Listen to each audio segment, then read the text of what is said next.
Punta muna tayo dito sa backyard para abunuhan ko itong aking mga kamatis.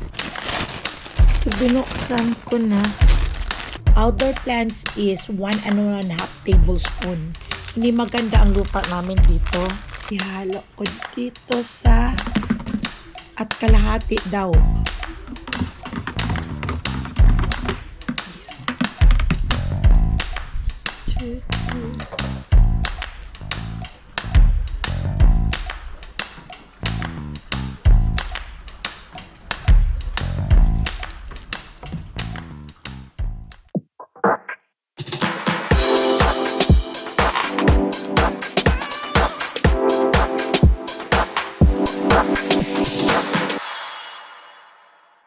Welcome back to my channel. It's Mama Ella Boholano. Good morning. It's Sunday.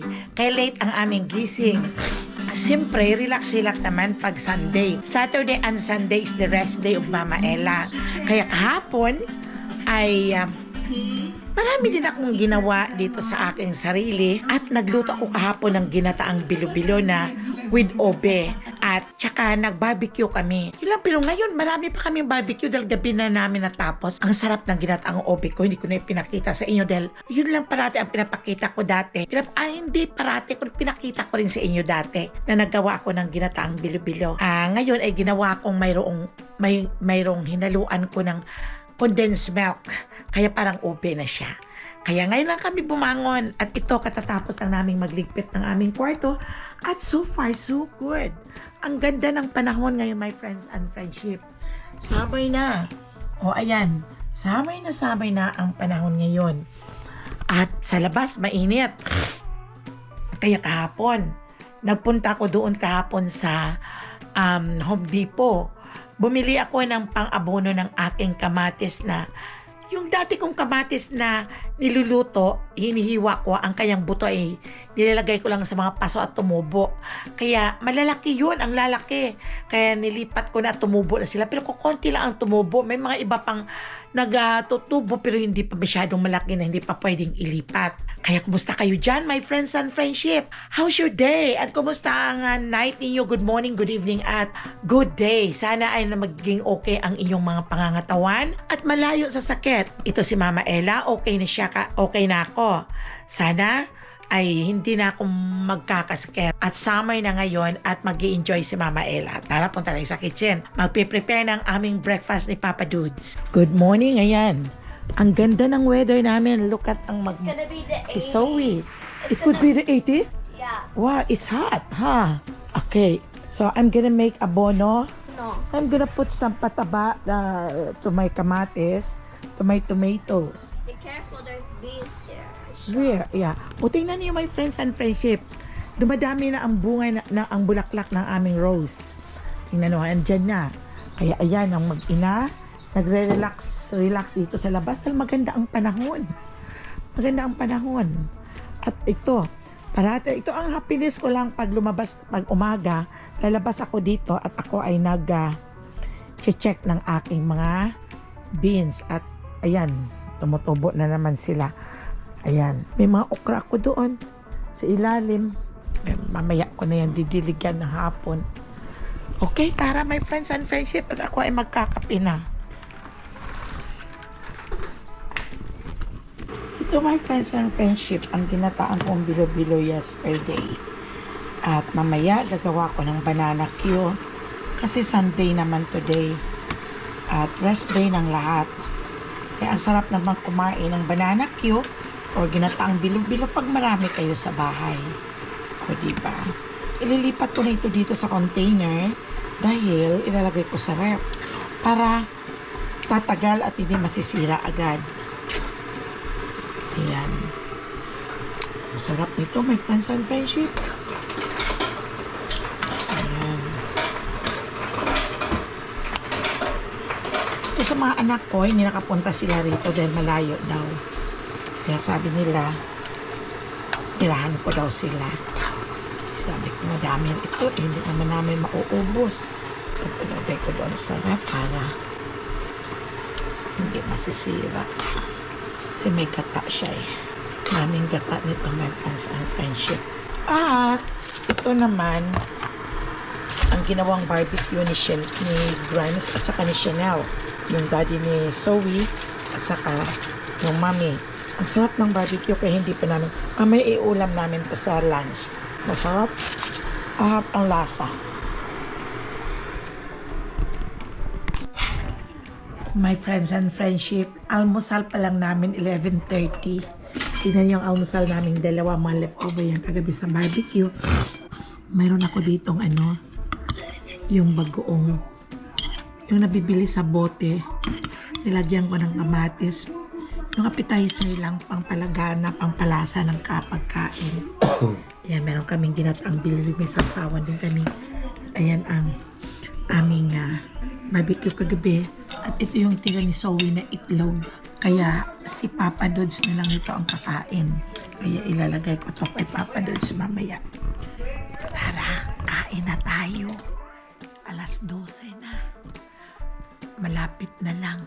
Kaya late na naman kami nito. Pero mamaya gagawa ako ng banana Q.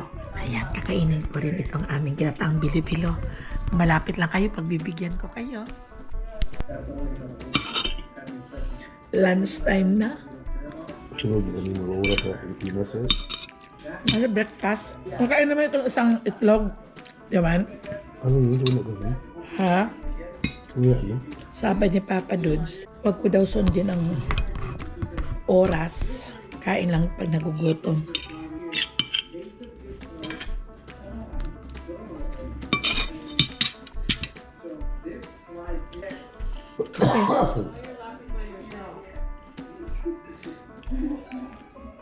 Sarap ng kape. Ang init ngayon, may friends and friendship ng panahon.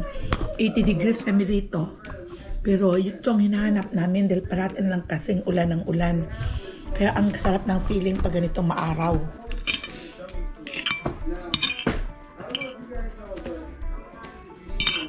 Kamatis, naluan ko.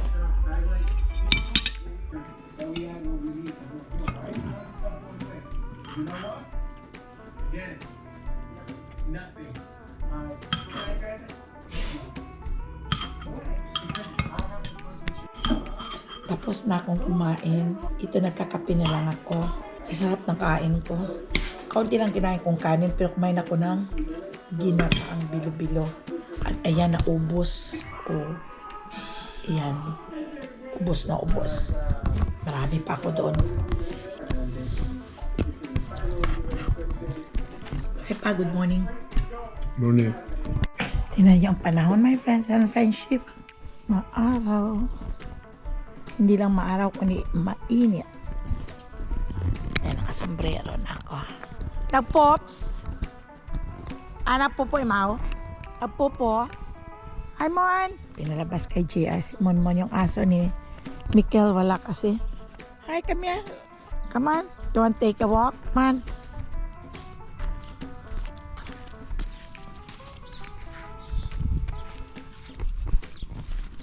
Ay, may ride ka? Makaon ka, may ride ka? Ha? Eh, bakit ka nakasimangot? Come on, let's go. Aga-aga itong si Jan. Ito parang pasan-pasan ang mundo. Kaya lakad muna kami. Ang dog namin. Wait, Mon. Ito ang aso ni Mikel. Si Mon. Alagang-alaga to. Dapat may doktor pa to, my friends and friendship. Kaya alagang-alaga. Pag tumai, pinupunasan pa yung puwet. Pag umihi. Yan, nilalakad ko. Go, let's go. Ay, ayaw na niya. Okay, let's go. Gusto niyang pumasok. Hindi niya kayang mainit. Oh, let's go na. No, you're not eating that. Nasyali ka, my friends and friendship. Papasok na tayo at ayaw na niya. Gusto na niyang pumasok.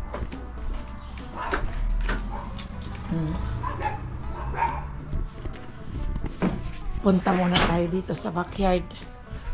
At magtitimpla ako ng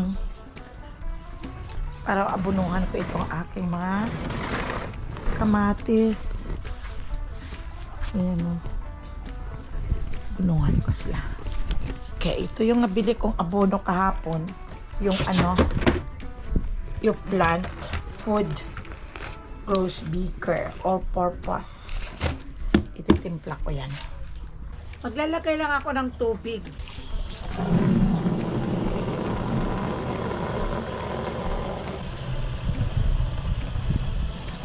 Ihahalo ko dito ang aking nabiling abono. In 1 gallon daw ay 1 1/2 tablespoon. Okay. Okay, 1 gallon na. So, binuksan ko na. Teka, kukuha lang ako my friends and friendship ng aking glove. In 1 gallon daw ay nakalagay dito indoor. Pag and in close gallon. Outdoor plants is 1 1/2 tablespoon. 1 1/2.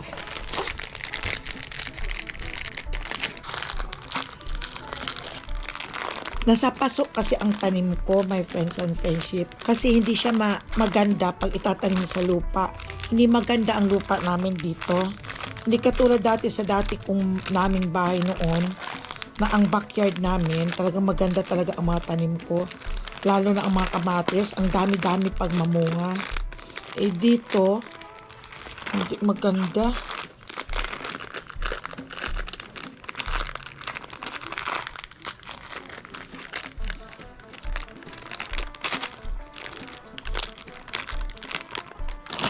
Ganyan. Ihalo ko dito sa at kalahati daw. So, tansya-tansya lang.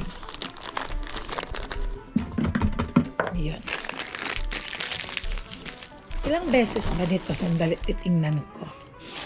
Ang nakalagay is 1 1/2 sa 1 1/2 scoop and 3 gallon of water in a watering can. For best result, soak the soil at the base of the plant every 7 to 14 days. Ganon. Kukultivate daw parati. Okay. Hahaluin ko siya para mag-mix.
Dalawa lang nabuhay ng okra. Sana mabuhay kayo at mabigay ng maraming bunga. Pero itong beans, yung bagyod beans, maganda ang kanyang tubo. Lagyan ko sila ng miracle grow, mga albono, para dumami ang kanyang bunga.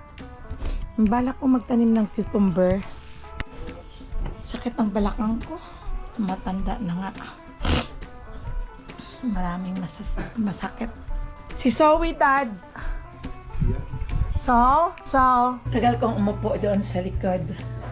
Ang sarap kasi nag-i-enjoy ako ng weather. Ang sarap nakaupo doon. Inaantok ako. Hindi pa ako nakaligpit dito ng aking mga kinainan. Pumasok na ako at nag-dishwash na. Dahil pag matuluyan doon baka makatulog ako doon, hindi ko rito mailigpit. Ayan, nag-dishwash na din ako. At ako ay maglilinis na ngayon. Ayan. Kahapon. Ito kasi nabali. Ayan, nabali na. So, kailangan ng palitan. Kaya nakabili din ako ng ito. Pinalitan ko ng bago. Kaya maglilinis ako ngayon. Si Papa Dodge ay nandoon na sa loob. Pahiga-higa na siya doon. Kaya ako muna dito ay magliligpit. Hi! Okay. Go, go. Yan ang dogs ni Gerald. 2 dogs na may mga edad na yan. My friends and friendship, mag-refill muna ako ng aking mga gamot for the whole week again.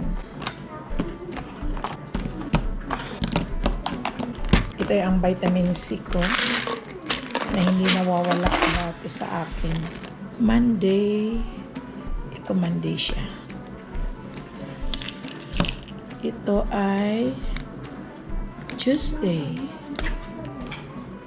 Ang Tuesday. Ito ay ang Wednesday. Ayan. Ito ay ang Thursday. There. At ito ang Friday. At ito ang Saturday. Okay. Babalik ko na yung iba.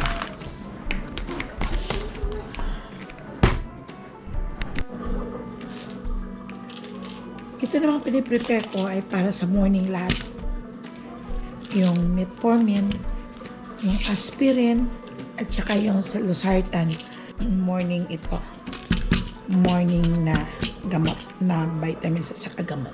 Ito kasi ang aspirin ay pinrescribe ng doktor para iwas sa paglapot ng dugo. Nagpapalabnaw ng dugo, iwas stroke. Pero hindi naman mataas ang aking blood pressure. Pero sabi ni doktor, maintenance ko na lang. Kaya kaunting sagi ng mga kamay ko, nagkakaroon ako ng pasa dahil sa blood thinner. Ito nga aspirin. Every morning ko to tinitake. Ito naman ay ang losartan ko para sa high blood pressure. 50 mg lang siya dahil hindi naman tumataas ang BP ko. Dati tumaas nung nag-start ako ng age ng 50s. Tumaas siya ng tumaas kaya sabi ng doktor, wag ko nang hintuan, i-maintenance ko na lang. Dahil ganun talaga pag nagkakaedad, tumataas, bumababa. Pero so far ngayon is normal naman. Ito naman ay ang aking metformin. Dahil noong pag-age ko ng 50, tumaas lahat. Nung nag-start ako ng mag-menopause, pati ang blood sugar ko. Pero ngayon is normal na. Matagal ng normal ang aking blood sugar. Hindi na tumataas. Kaya ang ginagawa na lang ng doktor ay i-maintenance ko na lang ang metformin. Dati nag-check ako ng aking glucose. Pero ngayon ay hindi na. Dahil naging normal naman.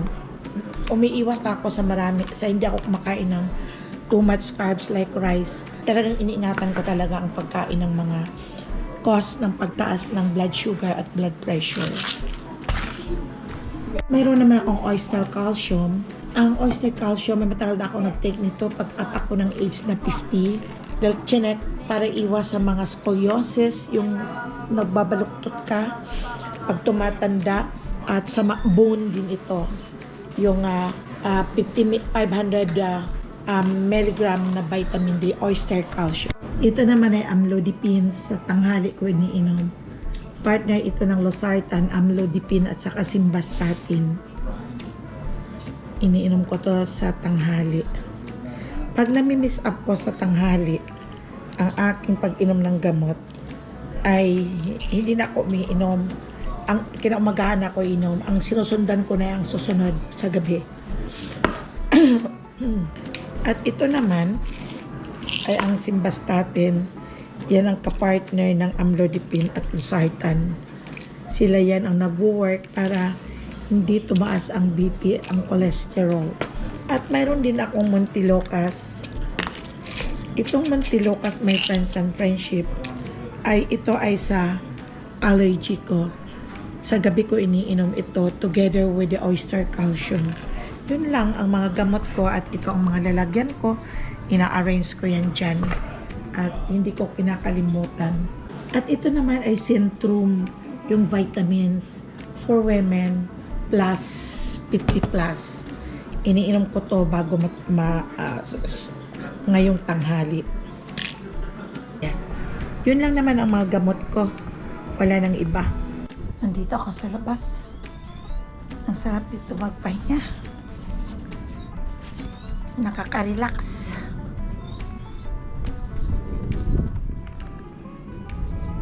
Dito kasi sa lugar namin to, gusto kong magtanim ng marami na mga gulay. 2 years na ako nagtanim dito. Kasi gusto ko ang cucumber at katulad ng dati nung nandun kami sa kabilang bahay, ang daming bunga ng cucumber ko. Namimigay pa ako dahil sobrang dami. Ay ito naman, pag lumakas ang hangin, madaming bulaklak ang cucumber. Ang problema, nauuyog ng hangin ay hindi natutuloy. Kaya hanggang sa lumiliit at hanggang sa wala man namamatay na sila. Yan nakakatuwa sanang magtanim para makalibre ka man lang ng na bumili sa store ng mga gulay na sa sobrang mahal. Ngayon ay nagsubok na lang ako ulit na magpunla kung alin ang mabuhay. Sana wag namang humangin. Grabe pag mag-windy dito, my friends and friendship, halos ilipad ang bubong mo. Sobra talaga, sa mataas kasi kaming area. Kaya ganon. Kaya at least yung natutuwa po yung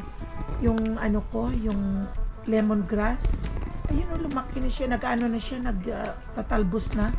Noong last year ko pa yan, nilagay ko lang dito sa parang flower base na may tubig. Ay nagkaroon na siya ng kanyang ano ba tawag dito? Sa kanyang may roots na siya. Kaya tinanim ko doon, ayun. Pero hindi pa ako nakatanim, yung dapat magtatanim ako ng kamote. Yun ang talbos ng kamote. Kasi minsan pag mayroon ako niyan, kukuha lang ako at magluluto. Ihalo ko lang igugulay ko lang. Pero pag makapunta ako sa store, bibili ako ng kamote at saka yung kangkong. Kailangan sa kangkong, alagaan mo sa tubig. Sige, tubig. Walang magawa. Nandito kami sa loob. Nandun ako galing sa labas. Sobrang may kaunting hangin pero mainit talaga. Kain mo lang tayo ng mani para mawala ang boredom. Ayan. Itong mani na to, my friends and friendship, talagang masarap siya. Iba ang lasa. Binili ito sa Costco. Yan o. Wala kang magawa, my friends and friendship. Kaya, pabalik-balik ako. Kumain ako ng mani, ng peanuts at uminom ng soda. Nauuaw ako. Ayan, ito naman yung isa dito. Lahat na yata ang palabas sa TV na papanood. Kung may sasakyan tayo, punta tayo ng casino. May si Chacha, sa katulog, gising na ngayon. Grabe na naman ang sakit ng ulo. Umatake na naman ang sakit niya ng ulo. 4 days lang siya naka-antibiotic ngayon. Kaya sabi ko, baka hindi pa nag-i-effect ang antibiotic. Siyempre matindi ang kanyang infection sa lalamunan at saka sa ear. Kaya sabi ko, kala lang niya, my friends and friendship, ordinaryong sipon lang. Kaya tayong lahat, huwag ipagbahala natin pag mayroon tayong dito sa sore throat at saka sa ear, malapit sa utak Kaya ingat lang tayo. Itong anak ko may antibiotic pero 4 days lang siya ngayon pero may pain pa rin siya. Pero sabi ko baka hindi pa masyadong nagkikick in ang antibiotic. Kaya antay-antay ka na lang. Pero grabe ang sakit daw kanina ng ulo. Pero mas less ng kaunti ngayon ang sakit compare before. Pero nagagalit kasi ang asawa. Ay bakit sabi niya ang tagal-tagal ng appointment. Kaya sabi babalik ka na naman sa trabaho tapos ganyan ka pa rin. Oo. Ito si Papa nanonood ng Itbulaga. Ito, higa mo na naman ako. Say hi. Hi. Ano pa? Ano buhay ng ano? Ito ang buhay ng matatanda. Dito sa Amerika. Samantalang sa Pilipinas, ang mga tatanda ay gagala-gala pa. Ay, yung iba po. Pero hindi ka makagala ngayon. Init. Pero yung iba doon sa Pilipinas nagbabar pa yung mga matatanda. Oo, pagkang-atake. Ikaw, pag doon ka sa Pilipinas, hindi ka naman lumalabas ng bahay. Init? Mainit daw. Pag nandun kami sa Pilipinas, my friends and friendship, doon lang siya sa bahay. Nako, doon kami lang, ang init-init the whole day. Naka-aircon lang kami. Ang miserable pagdating ng brown out. Oh my God. Kasi yun na ang katapusan ng mundo naming dalawa. Pero kung doon kami, sige lang, aircon lang kami. Sa sala kami nakaupo at may aircon naman ang sala namin. Centralized. Hindi kami nag-stay sa room. Pero may aircon naman ang mga kwarto namin. Pero mas gusto namin sa labas. at nanonood ng TV. Ang masakit dito pag halimbawa nag-brown out, alam naman ninyo my friends and faves sa lugar namin, ay talagang mas parating nagba-brown out. Yun kaya ang pag summer, nakakatakot na umuwi pag summer dahil parang hindi na tayo my friends and friendship sanay sa mainit. Sabihin ding mayabang tayo, ay wala kaming magagawa. Mayabang sabihin ninyo ng mga iba na dito ka lumaki, ganyan. Oo, ganun nga. Diyan ako lumaki, pero sanay ako noon. Nung matagal na ako, is 30 years na ako dito sa Amerika na ganito ang buhay. Malamig, mainit, pero nasasanay na ako sa climate dito. Kaya pag umuwi na sa Pilipinas, ay iba na ang pakiramdam. O, diba? Parang sabihin, ang arte-arte, ang yabang, dahil parang hindi dito pinanganak. Talagang totoo yun. Ang problema, nandito na kinasanayan na namin dito sa loob ng 30 years sa Amerika. Okay. Saan mong TV mo? At ako ang manonood dito sa aking ano.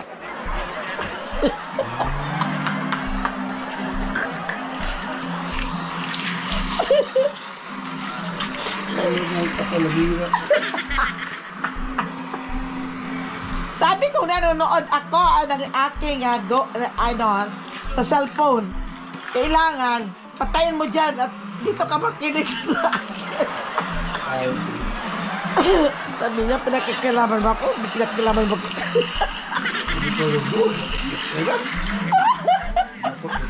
Kailangan mo?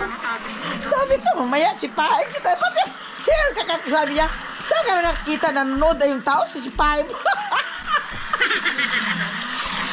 Wala po, biroan lang kaming dalawa. Wala kaming magagawa. Ito ang epekto ng mga senior na nag-stay sa bahay, walang magawa. Kaya ito. Kakain na naman kami, my friends and friendship. Hindi wala subo. Ito, si siya. Ayan, kaunti na lang yung pagkain ni Zoe. Egg naman ang gusto ni Zoe. Kain na kami ito. Wala kaming gulay.